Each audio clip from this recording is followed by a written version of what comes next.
예수께서 예루살렘으로 올라가려 하실 때에 12제자를 따로 데리시고 길에서 이르시되 보라 우리가 예루살렘으로 올라가노니 인자가 대제사장들과 서기관들에게 넘기움에 저희가 죽이기로 결단하고 이방인들에게 넘겨주어 그를 능욕하며 채찍질하며 십자가에 못 박게 하리니 제3일에 살아나리라. 아멘. 할렐루야. 우리 주님의 부활의 소망과 기쁨이 여러분의 심령에 그리고 여러분의 가정에 충만하시길 예수 그리스도 이름으로 축원합니다. 아멘. 축원합니다. 아멘. 아멘. 예언된 부활이라는 제목을 가지고 오늘도 하나님의 말씀을 나누려고 합니다. 지난 주일에 예수님의 십자가의 죽음은 구약 성경을 통해 이미 여러 곳에서 예언되어졌던 죽음이었다라고 말씀을 드렸습니다. 그러나 구약 성경을 우리가 읽다 보면은 예수님의 죽음뿐만 아니라 예수님의 부활까지도 여러 군데서 예언하고 있습니다. 그 중에 하나가 오늘 말씀 보겠습니다. 시편 16편 10절 말씀해 보니까 이는 내 영혼을 음부에 버리지 아니하시며 주의 거룩한 자로 썩지 않게 하실 것임이니이다 라고 지금 말씀하고 있는데, 이 말씀은 앞으로 되어질 예수님에 관한 부활, 예언된 부활을 지금 말씀하고 있는 겁니다. 오순절 거룩한 마가다락방에서 120문도가 성령 충만을 받았습니다. 성령 충만을 받은 가운데에 베드로라고 하는 사람이 벌떡 일어나서 많이 모인 사람들 가운데에 설교를 하는데, 그 베드로의 첫 번째 설교의 본문의 말씀이 바로 시편 16편이었습니다. 제가 사도행전 2장을 좀 읽겠습니다. 사도행전 2장 24절 말씀부터 27절까지 제가 좀 읽겠습니다. 사도행전 2장 24절로 27절까지 제가 읽습니다. 하나님께서 사망의 고통을 풀어 살리셨으니 이는 그가 사망에게 매여 있을 수 없었음이라.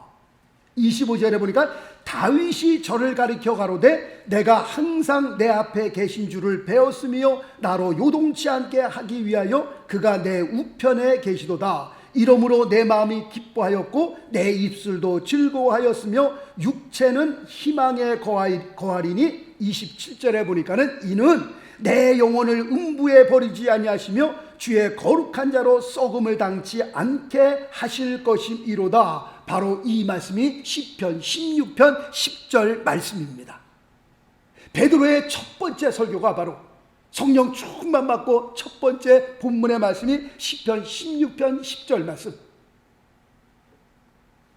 그분이 죽음에서 부활하신, 다윗이 기록하기를 앞으로 700년 후에 예수 그리스도가 이 세상에 오시면 그분은 어떻게 죽으실 터인데 그 죽음에서 이렇게 살아나리라 라고 예언된 그 말씀대로 예수 그리스도는 살아나셨다라고 하는 그 설교를 사도행전 2장에서 하고 있는 겁니다. 바울도 예수님의 부활에 대해서 설교할 때에 시편 16편을 통해서 설교한 것을 볼 수 있습니다. 자, 말씀 볼까요? 사도행전 13장 35절 말씀 보니까 그러므로 또 다른 편에, 그 또 다른 편이라고 하는 것은 시편 16편입니다. 정확하게 말씀드리면 16편 10절 말씀입니다.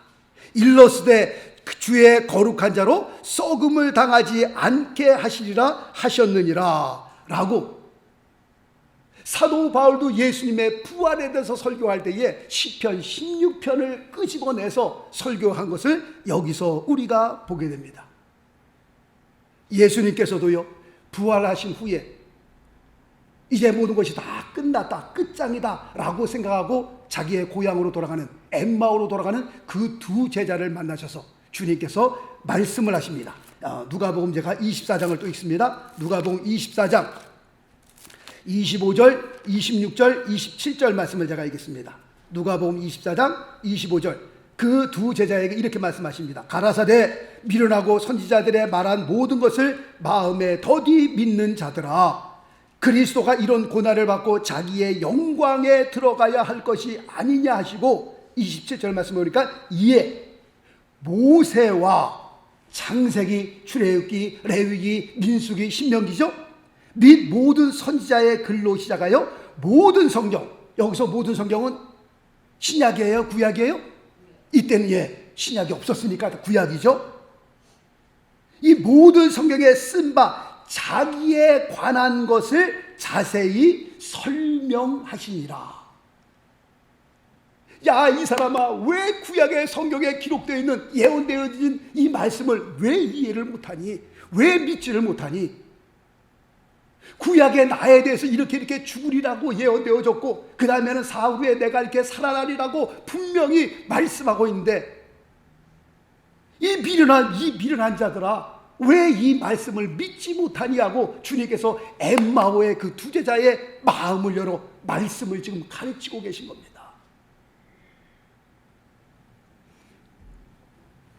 오늘 읽어드린 본문 마태복음 24장 말씀에도 보니까, 마태복음 20장 말씀에도 보니까요, 17절, 18절, 19절 말씀에 보니까 예수님께서 이제 마지막으로 예루살렘을 입성하시게 됩니다. 지난 주일이 그래서 종료주일 아니겠어요?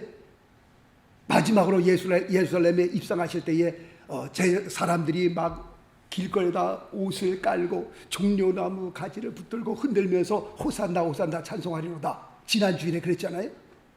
그런데 마지막으로 예루살렘에 입성하기 전에 주님께서는 12제자를 따로 길거리에 불러서 주님께서 자세하게 그들에게 말씀하십니다. 내가 이렇게 고난을 받고, 그 다음에 이렇게 죽었다가, 그 다음에 3일 만에 죽음에서 살아날 것이다. 주님께서 확실하게 그리고 분명하게 말씀하십니다.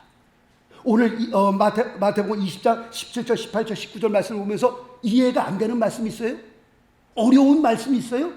야, 이건 좀 난해하다, 뭐 그런 말씀 있습니까? 제가 볼 때 아무것도 어려운 말씀이 없어요. 주님 말씀이 아주 너무나 쉬워요. 보라, 우리가 예루살렘으로 올라가노니 인자가 대제사장들과 서기관들에게 넘기움에 저희가 죽이기로 결혼하고, 이방인들에게 넘겨주어 그를, 주님이죠, 능욕하고 채찍질하며 십자가에 못 박게 될 것이다.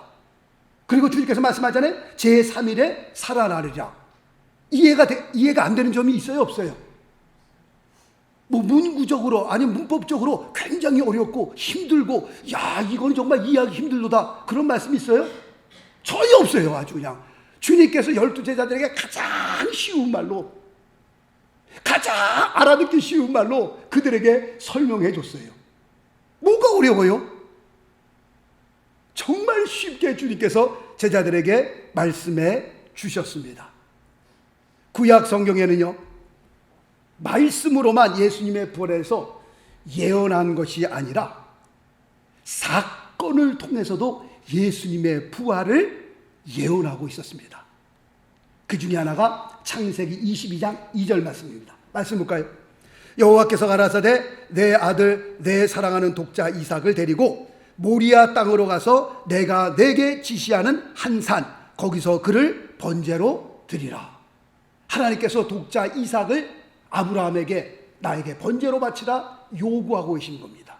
그래서 아브라함은 하나님의 음성을 듣고 네, 알겠습니다, 아들 독자 이삭을 데리고 모리아 산으로 갑니다. 이때 아들 이삭이 아버지 아브라함에게 이렇게 물어봅니다. 자, 말씀 보겠습니다. 창세기 22장 7절. 이삭이 그 아비 아브라함에게 말하여 가로되 내 아버지여 하니 그가 가로되 내 아들아 내가 여기 있노라. 이삭이 가로되 불과 나무는 있거니와 번제할 어린 양은 어디 있나이까. 늘 하나님 앞에 번제를 드릴 때에 이삭이 어릴 때부터 봐왔거든요. 나무가지를 메고 그 다음에 어린 양을 꼭 끌고 갔는데, 오늘은 하나님 앞에 번제를 드리러 가는데 뭐가 없어요? 어린 양이 없는 거예요. 어린 양이. 야, 이상하다, 이런 적이 한 번도 없었는데.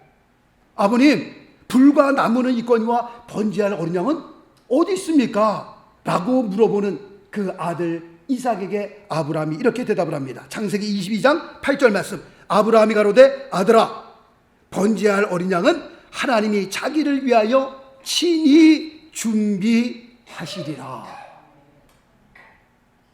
지금 이 말씀이 무엇을 뜻하는 말씀입니까? 지금 아브라함은요 정말 이삭을 하나님 앞에 번제로 드리려고 작정을 했습니다. 왜? 하나님이 원하셨으니까. 드릴까 말까 드릴까 말까 그것이 아니라 정말 마음에 작정을 하고 모리아 산으로 올라간 겁니다. 그렇다면 아브라함의 이 고백이 무엇을 뜻하고 있는 겁니까? 제가 믿기로는 아브라함은 분명 부활의 신앙을 가지고 있었던 겁니다. 무슨 믿음으로, 어떤 신앙으로 이삭을 하나님 앞에 바치려고 했던 겁니까? 부활의 신앙이었습니다. 말씀 볼까요? 히브리서 11장 19절 말씀 보니까 저가 아브라함이죠. 하나님이 능히 죽은 자 가운데서 다시 살리실 줄로 생각한지라 비유컨대 죽은 자 가운데서 도로 받은 것이니라. 지금 히브리서 기자가 아브라함의 사건에 대해서 지금 확실하게 설명하고 있는데 도대체 무슨 의도로, 무슨 믿음으로, 어떤 신앙으로 이삭을 바치려고 했는가? 오늘 히브리서 12장 19절 말씀에 내가 죽인다 할지라도, 하나님 앞에 번제로 드렸다 할지라도 하나님은 어떤 하나님이에요? 능하신 하나님. 그 능력의 하나님께서 죽은 자 가운데서도 다시 살리실 것이라고 하는 그 부활의 신앙이 있었기 때문에 아무 걱정 없이 독자 이삭을 결박하여 칼을 번쩍 들어갖고 배를 가르려고 하는데 아브라함아 말씀하잖아요. 아브라함 마음속엔 내가 독자 이삭을 죽인다 할지라도 다시 살리시는 그 하나님, 부활의 신앙이 있었기 때문에 이삭을 번제로 드리려고 작정을 했었던 겁니다. 우리가 이 사건을 통해서 부활이라는 것이 있구나 라는 것을 하나님께서 우리에게 알려주시는 사건입니다. 두 번째로는 요나의 사건이었습니다. 요나의 사건은 앞으로 주님께서 죽었다가 사흘 만에 다시 살아날 그 부활에 대해서, 예수님의 십자가의 죽음과 예수님의 그 부활에 대해서 우리에게 알려주는 그런 사건입니다. 제가 마태복음 12장을 좀 읽겠습니다. 마태복음 12장 38절로 40절까지 제가 읽겠습니다. 그때의 서기관과 바리새인 중 몇 사람이 말하되 선생님이여 우리에게 표적 보여주시기를 원하나이다. 예수께서 대답하여 가라사대 악하고 음란한 세대가 표적을 구하나 선지자 요나의 표적밖에는 보일 표적이 없느니라 라고 말씀하시면서 40절에 보니까 요나가 밤낮 사흘을 물고기 뱃속에 있었던 것 같이 인자도 밤낮 사흘을 땅속에 있으리라. 그리고 하나님께서 큰 물고기를 명하심에 그 물고기가 요나를 육지에 토해내잖아요.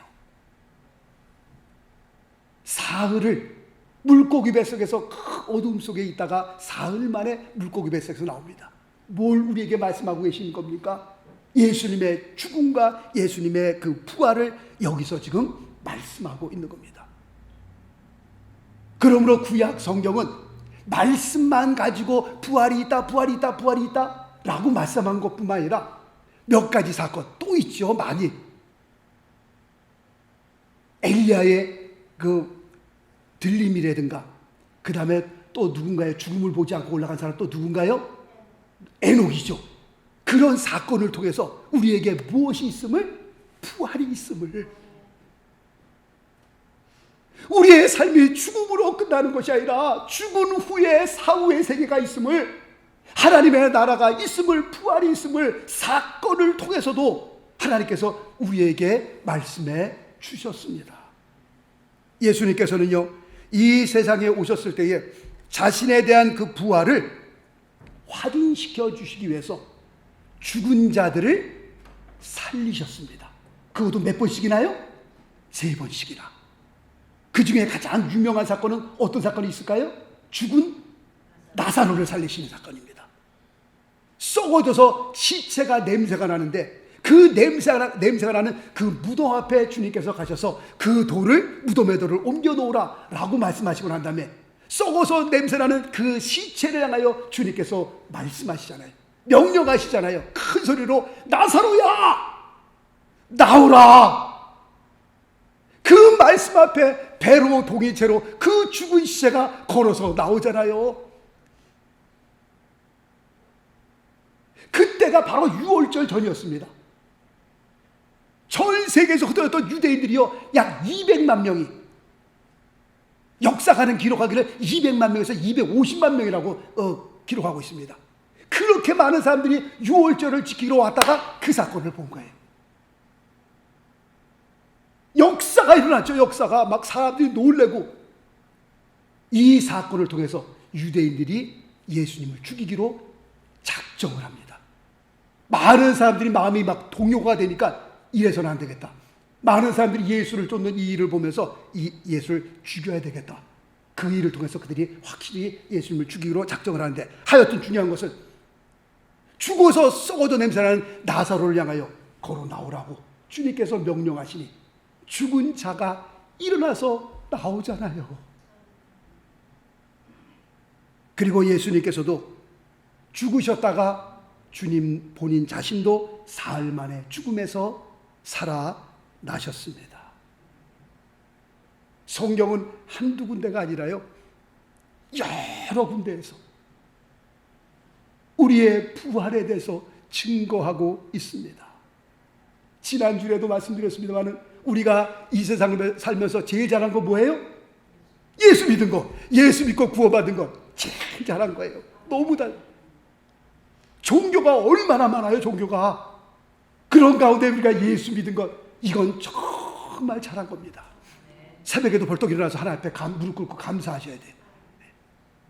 어머니 뱃속에서부터 교회를 나오셨던지, 아니면 20대, 30대, 50대, 70대 예수를 믿으셨던지, 하여튼 예수 믿고 구원받은 것, 이거는 정말 잘하신 겁니다. 아주 박수칠 만하십니다. 잘하셨습니다. 정말 잘하셨습니다. 성경 여러 군데서 이 부활에 대해서, 제가 미국 사람 전도할 때 그런 말을 했다고 그러잖아요. 미국 사람이 당신이 뭐 지옥 천국 가봤냐? 뭐 지옥이 정말 있는 것처럼, 천국이 정말 있는 것처럼. 그래서 제가, 당신은 무엇을 근거로 그렇게 지옥과 천국이 없다고 그렇게 확신할 수 있느냐? 제가 반문을 했다니까요. 그러면 50% 50% 아니겠어요? 당신은 없다고 그러고 나는 있다고 그러고. 제가 말씀드렸잖아요. 마리가 악 하고 죽었는데 보니까 천국과 지옥이 없네? 꽝이네 그냥. 그러면 그걸로 그냥 뭐 끝이죠. 뭐 할 수 없죠. 뭐 어떡하겠어요. 천국과 지옥이 없는데. 죽어보니까 아무것도 없네 그냥. 땅에서 7, 80년 살면서 신앙생활 잘했다 하여튼 뭐 그걸로 끝나는 거죠. 뭐 너 말이 맞을 것 같으면. 그런데 50% 50%니까 혹시 딱 천국과 지옥이 없는 줄 알았는데 딱 죽어보니까 에이, 천국과 지옥이 있네? 그럴 땐 당신은 어떡할 거냐? 천국과 지옥이 없다? 나는 그랬어요. 그분한테. I have nothing to lose. 나는 잃어버릴 게 아무것도 없어. 천국과 지옥 없어? 할 수 없지. 뭐 어떡하겠어. 뭐 손톱이 그냥 그걸 끝나는 거지. 그런데 만약에 what if? 내가 그랬어요. 천국과 지옥이 있으면 넌 어떡할 거냐 그러면. 너는 큰일 나는 거다 그때는. 성경은요, 천국과 지옥에 대해서 말씀하고 있습니다. 부활에 대해서 한두 군데가 아니라, 한 사건 두 사건이 아니라 여러 군데에서 우리에게 말씀하고 있습니다. 말씀드리잖아요. 성경은 지금도 베스트셀러라고요. 이 성경이 다 가짜고요, 거짓말이고 다 이게 허위 증거됐으면 성경은 벌써 이 지구상에서 없어지고 말았습니다. 그러나 성경은요, 지금까지도 베스트셀러라니까요. 이 성경처럼 이렇게 많이 팔린 책이 없습니다. 하나님의 말씀은 생명을 담고 있고요, 이 말씀 안에 소망이 있고요, 이 말씀 안에 모든 것을 다 담고 있는 겁니다. 사람들이 놀랄까봐요, 예수님의 제자들이 놀랄까봐요, 그 성경에서, 구약에서 수많은 곳에서 예수님의 죽음에 대해서, 부활에 대해서 말씀했던 겁니다. 아무 예언 없이 예수께서 갑자기 똥 튀어나와서 내가 죽었다, 내가 부활했다 라고 말씀한 것이 아니라, 창세기부터 요한계시록까지 그 죽음과 예언에 대해서 누가 찾아봤더니 333번이라고 제가 말씀을 드렸잖아요. 그렇게 수많은 곳에서. 그리고 마태, 마가, 누가, 요한복음을 보세요. 주님께서 점점 십자가 지실 날짜에 가까우니까요, 이제 제자들에게 확실하게, 아주 분명하게 말씀하십니다. 그전에는 비유로 말씀하셨다가 자꾸 시간이 가까우니까 너 확실하게 말씀하십니다. 아주 귀에 듣기 좋게, 얘들아 잘 들어. 내가 조금 있으면 예루살렘에 들어가면 사람들이 나를 팔아 유대인들에게, 로마 사람들에게 넘겨줄 거야. 내가 고난받고 내가 채찍질 받고 그 다음에 십자가 못 박혀 죽을 거야. 그 다음에 3일 만에 내가 살아날 테니 우리 갈릴리에서 만나자. 뭐가 어려워요? 주님께서 분명하게 말씀하시잖아요. 그렇다면 예수님의 부활은 오늘날 우리에게 무엇을 증명해 주고 계신 겁니까? 라고 하는 질문의 첫 번째, 예수님께서는 하나님 되심을 증명하는 사건이었다 라고 말씀드리고 싶습니다. 예수님께서 십자가에 달리신 그 명분이 뭡니까? 유대인들이 왜 예수님을 십자가에 못 박았습니까? 첫 번째 이유는 안식일을 지키지 않았다는 이유로 예수님을 십자가에 못 박게 됩니다. 두 번째 이유는 자신을 가리켜 하나님의 아들이었다고 하는 명분 때문이었습니다. 하나님의 아들이라고 하면 누구예요? 하나님이라는 뜻이었습니다. 그때는 자기 자신을 가리켜 하나님의 아들이라고 하니까 이놈이 미쳤나? 어디 감히 그냥 그 거룩하신 하나님, 야훼 하나님을 가리켜 자기를 하나님의 아들이라고. 자, 또 말씀 볼까요? 요한복음 10장 30절 말씀 보니까 주님께서 이런 말씀하십니다. 나와 아버지는 하나이니라. 이 말을 듣자마자 그 다음 절 말씀 보니까 유대인들이 돌멩이를 들어서요 예수님을 치려고 막 덤벼듭니다. 나와 아버지는 하나이니라. 지금 누구의 위치에서 말씀하고 있는 거예요? 하나님 위치에서 지금 말씀하고 있는 겁니다. 그러니 유대인들이 돌을 들어 예수님을 쳐 죽이려고 했던 겁니다. 그러나 예수님의 부활로 말미암아 예수 그리스도는 우리의 메시아요, 하나님의 아들이요, 살아계신 하나님인 것이 증거가 된 겁니다. 그분은 죄 없는 분으로 이 세상에 오셔서 온 인류의 죄를 담당하시고 그분이 십자가에 돌아가셨다는 것이 증명이 된 사건이었습니다. 두 번째로는 성경이 진리임을 증명하는 사건입니다. 자, 말씀 보겠습니다. 고린도전서 15장 3절과 4절 말씀 보니까 내가 받은 것을 먼저 너희에게 전하였노니 이는 무엇대로?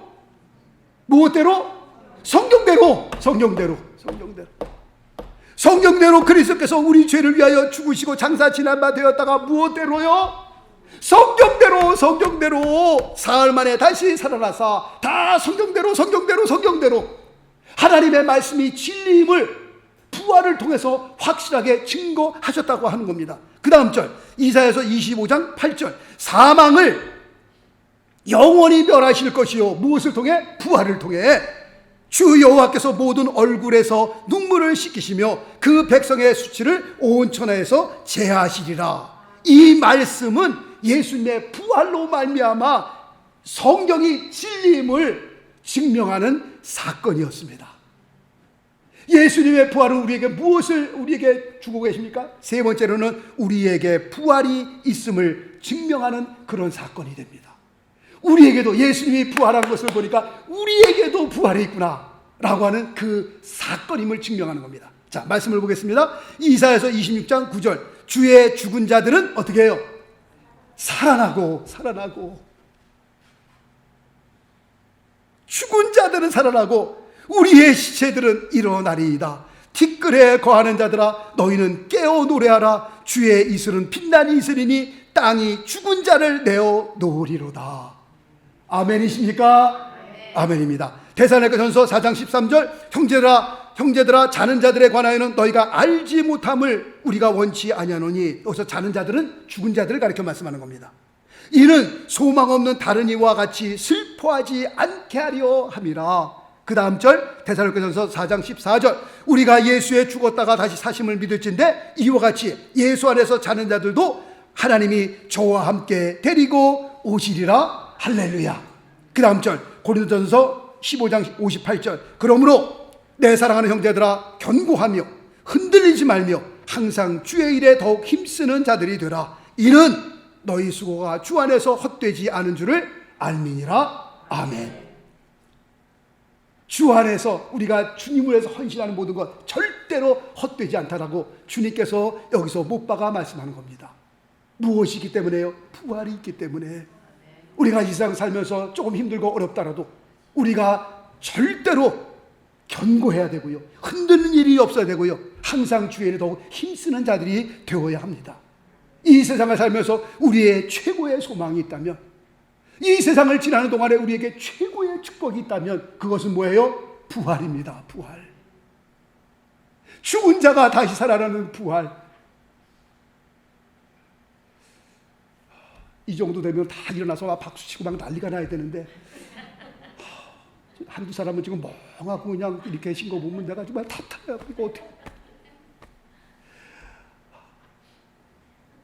막 난리가 막 뛰고 목사님 너무 좋아요. 막 이러고 막 난리가 나야 되는데, 이걸 어떻게 설명을 해야 될지. 하여튼 부활은 우리의 최고의 소망이요, 최고의 축복인 줄로 믿습니다. 바로 이것 때문에 우리가 이 세상 살면서 신앙을 포기할 수 없는 거고요. 어떠한 일이 있어도 교회를 떠날 수 없는 것이 바로 이 이유 때문에 그렇습니다. 선교사님들 보세요. 그 오지에, 그 어려운 곳에 가서 힘들고 어렵지만 복음을 전하고 계시잖아요. 가정도 제대로 돌보지 못하고 자녀들도 희생해가면서 복음을 전하는 선교사님들의 그 삶을 우리가 보게 됩니다. 한 가지 말씀을 드리고 말씀을 마치려고 합니다. 아마존에서 선교하셨던 미국 여자 선교사님이 계셨습니다. 20대의 처녀의 몸으로 그곳에 들어갔습니다. 아무도 들어가지 않는 그 오지, 문명과는 전혀 상관없는 그런 곳에 20대에 들어가셔서 80세가 되도록 평생을 그들과 함께 동고동락하면서 성경 그들의 언어로 성경 다 번역하고 80이 좀 넘으셔서 하나님의 나라로 가셨습니다. 하나님의 나라로 가시기 전에 편지 한 장을 남겨놓고 떠나가셨는데, 그분 책상 위에 그 편지의 내용이 이렇습니다. 이제 모든 수고를 다 내려놓고 저는 이제 아버지 집으로 갑니다. 여러분들도 수고하셨다가 우리 모두 다 하나님 나라에서, 천국에서 같이 봅시다. 그 문구를 남겨놓고 세상을 떠나셨습니다. 우리에게 소망이 없다면 우리처럼 불쌍한 사람이 없죠. 이 선교사님 20대 처녀의 몸으로 들어가서 뭐가 부족해서 평생을 80이 좀 넘도록 20에 들어가니까 30, 40, 50, 60, 70, 80, 50, 60년 이상을 문명도 모르는 그 아무것도 아닌 족속과 함께 먹고 마시면서 그들의 언어를 익혀갖고서 그들의 언어로 성경을 번역하고 평생을 거기서 헌신하다가 세상을 떠났으니, 만약에 부활이 없다면 그 여인처럼 불쌍한 사람은 없을 겁니다. 만약에 부활이 없다면 우리처럼 불쌍한 사람도 없습니다. 이 좋은 날, 이렇게 날씨 좋은 날 바다로 산으로 놀러 가고 친구들 만나야 할 이 시간에 우리가 교회에 나와서 예배 드리고 우리의 시간 드리고 우리의 물질 드리고 또 봉사하시고, 만약에 부활이 없다면 우리처럼 불쌍한 사람은 없는 겁니다. 그러나 무엇이 있기에? 부활이 있기에. 성경에서 말씀하고 있는 이 분명한 부활이 있음을 우리가 알기에 우리처럼 행복한 사람은 이 세상에 아무도 없는 겁니다. 성막을 보게 되면 그 지성소라고 하는 것이 있어요. 지성소, The most holy place. 동쪽으로 문을 향해 들어가고 번제단, 물두멍, 그 다음에 성소로 들어가서 성소, 지성소로, 그 천막을 넘어서 지성소, 가장 거룩한 곳. 밖에서 볼 때는요 별 볼 일 없습니다. 해달의 가죽으로 덮여가지고요, 제가 히브리서 11장 지금 이제 조금 있으면 이제 몇 주 있으면 끝납니다. 그거 끝나고 난 다음에 성막에 대해서 제가 설교하려고 합니다. 그냥 진짜 오랫동안 해야 되는데 뼈다구만, 큰 뼈다구만, 중요한 것만 몇 군데 뽑아갖고 한 10번 정도 설교하려고 지금 준비하고 있습니다. 책을 한 10권을 모아갖고 지금 다 정리하고 있고, 지금 그 지성소에 들어가면요 세상 사람한테 별 볼 일 없습니다. 저게 뭐가 있나. 그러나 그 안에 들어가면 거기는 햇볕도 못 들어오고요, 아무 까만 데인데 오직 뭐만 있어요? 하나님의 영광만이 있는 곳입니다. 거기에 죄사함이 있고요, 거기에 하나님의 말씀이 임하고요. 거기서 하나님의 영광을 보고요. 거기서 천국을 경험하고요. 세상 사람들이 알 수 없는, 들을 수 없는, 볼 수 없는 그 지성소라고 하는 거기서 하나님을 만나고요. 용서함을 받고요. 우리의 영혼의 기쁨을 누리고요. 세상 사람들이 알 수 없는 그 지성소라고 하는 것. 부활이 그렇습니다. 부활이 없다면 우리처럼 불쌍한 사람이 없지만 부활이 있기에 우리처럼 행복한 사람은 없습니다. 이 세상을 지나는 동안에 조금 힘들지만 인천공항으로 갈 때 퍼스트 클래스 타는 사람도 있고 그 다음에 비즈니스 클래스 타면서 코치 타는 사람도 있지만 우리가 비록 코치 타면서 막 비비면서 그냥 몇백 명 가운데 힘들고 어렵지만 조금만 참으면 인천공항에 도착하는 거예요. 좀 편안하게 하는 사람도 있겠지만 편안하게 하는 사람 뭐 퍼스트 클래스에 몇 명이나 타겠어요. 회장들이나 한두 사람 타는 거죠. 조금만 견디면 조금만 힘들더라도 조금만 우리가 견디시면 우리가 천국에 도착할 때에 정말 그곳에 환희와 기쁨과 눈물도 없고 병도 없고 거기서는 정말 저주도 없고요. 할렐루야. 아멘. 우리가 조금 참으시면 우리가 그날에 들어가를 바라보면서 우리 모두가 믿음 안에서 굳건하게 승리할 수 있게 되시길 예수 그리스도의 이름으로 축원합니다. 기도하겠습니다.